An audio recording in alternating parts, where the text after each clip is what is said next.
The old man sat alone at the corner table, his trembling fingers wrapped around a cup of tea that had long gone cold, yet he didn't seem to notice. Around him, the restaurant buzzed with life, laughter echoed from every corner, glasses clinked in cheerful rhythm, and families leaned close to one another, sharing stories, food, and warmth. But at his table, there was only silence. It was as if the world had drawn a line around him, separating him from everything that once made life meaningful. His name was Mr. Karim, though no one there knew it anymore. To them, he was just a quiet, aging man who came every evening, sat in the same place, ordered the cheapest item, and left without a word. The waiters had stopped asking if he needed anything. The manager had stopped noticing him entirely.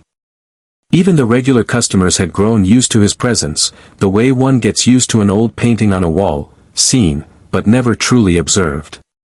But there was a time when everything was different.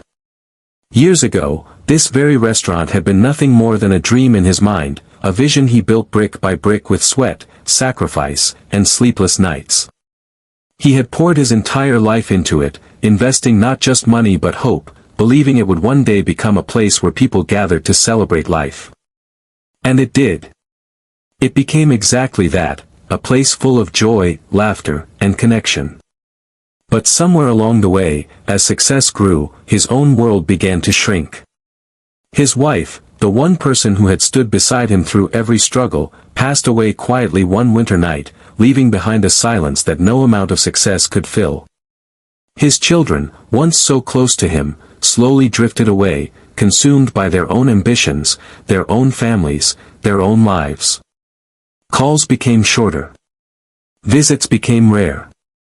And eventually, even those faded into nothing.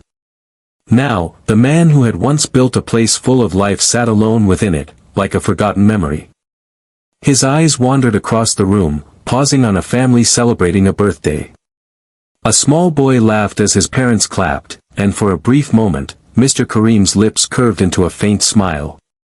He remembered those days, when his own children would gather around him, arguing playfully over who would sit closest, who would blow out the candles, who loved him the most. Those memories felt so vivid, yet so distant, like a dream he could never return to. His chest tightened slightly as he looked down at his untouched tea.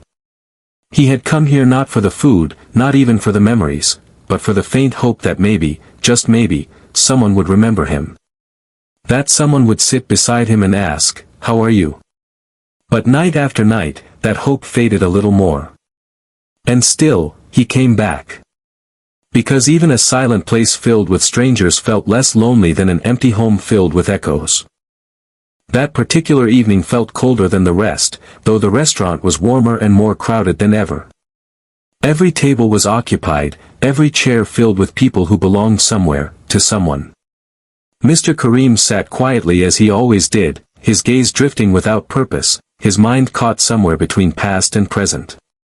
The birthday celebration nearby grew louder, the sound of singing rising above everything else. "Happy birthday to you," the crowd sang in unison, their voices filled with joy, but to him, it sounded distant, almost muffled, as though it belonged to another world entirely. His hands trembled slightly, not just from age, but from the weight of memories pressing against his heart. He remembered the last birthday he celebrated with his family, the laughter, the warmth, the feeling of being surrounded by love. He remembered how his youngest child had hugged him tightly, whispering, "You'll always be with us, Baba." He wondered now if those words had meant anything at all. A quiet sigh escaped his lips as he slowly pushed his chair back, preparing to leave earlier than usual. He had learned not to stay too long in places that reminded him of what he had lost. But just as he placed his hand on the table to steady himself, something unexpected broke the rhythm of the room. A chair scraped loudly against the floor from across the restaurant. The sound cut through the laughter like a sharp blade, drawing everyone's attention. Conversations paused, heads turned, and for a moment, the entire room seemed to hold its breath. A young man stood there, his expression tense, his eyes locked on Mr. Karim. There was something unusual about the way he looked at him, not with curiosity or annoyance, but with recognition and emotion. Without saying a word, the young man began walking toward him. Each step was slow, deliberate, as though carrying the weight of something deeply personal. People watched in silence, unsure of what was about to unfold. Mr. Karim, confused and slightly uneasy, looked up at him as he approached. The young man stopped just a few feet away, his eyes glistening with unshed tears. For a brief moment, neither of them spoke. Then, in a voice that trembled with emotion, the young man said, "Sir, do you remember me?" The question hung in the air, heavy and uncertain. Mr. Karim studied his face carefully, searching his memory, but the years had blurred too many details. He shook his head gently, apologetically. The young man's lips quivered, but instead of disappointment, a soft smile appeared. "You may not remember," he said, his voice breaking, "but I will never forget." The entire restaurant fell into a deeper silence as he stepped closer, his emotions finally spilling over. "I was just a poor boy," he continued, "struggling to survive, struggling to study, when everyone else turned their backs on me. But you didn't. You paid for my education. You believed in me when I had nothing." A collective gasp rippled through the room as people began to realize that this quiet, forgotten old man was not who they thought he was. He was someone who had changed lives, someone who had mattered more than anyone had noticed. Tears rolled freely down the young man's face now, his voice trembling under the weight of gratitude he had carried for years. He stepped forward and gently took Mr. Karim's fragile hands into his own, holding them as though they were the most precious thing in the world. "I searched for you everywhere," he said softly, his words filled with sincerity. "I wanted to thank you, to tell you that everything I am today is because of you."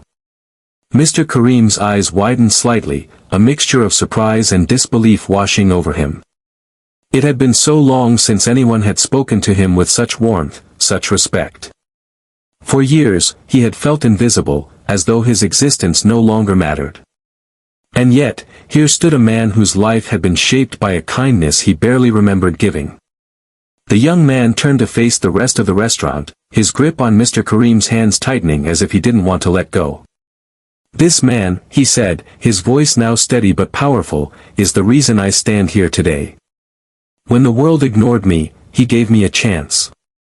When I had nothing, he gave me hope."